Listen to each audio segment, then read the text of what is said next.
Didampingi Sekda beserta unsur forum komunikasi pimpinan daerah Kota Sukabumi lainnya, penjabat Wali Kota Sukabumi Kusmana Hartaji melakukan peninjauan langsung ke beberapa gereja yang mengadakan prosesi ibadah Natal tahun 2023. Dalam kunjungan kali ini, penjabat Wali Kota Sukabumi memastikan langsung prosesi pelaksanaan ibadah Natal tahun ini berjalan lancar, aman, dan kondusif. Tak hanya itu, pada kunjungan tersebut, penjabat Wali Kota Sukabumi turut memberikan dukungan material kepada gereja di Kota Sukabumi sebagai bentuk hadirnya pemerintah dalam hal menjaga kerukunan umat beragama di Kota Sukabumi.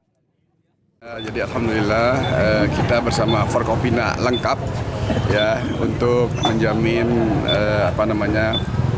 kelancaran pelaksanaan perayaan Natal yang dilaksanakan oleh menurut agama Kristen baik Katolik maupun Protestan.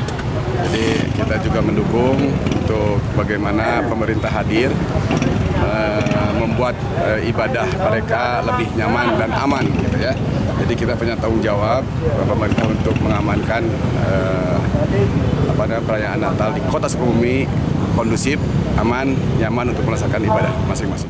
Dari Kota Sukabumi, Sofwan Julfikar dan tim liputan MKS TV melaporkan.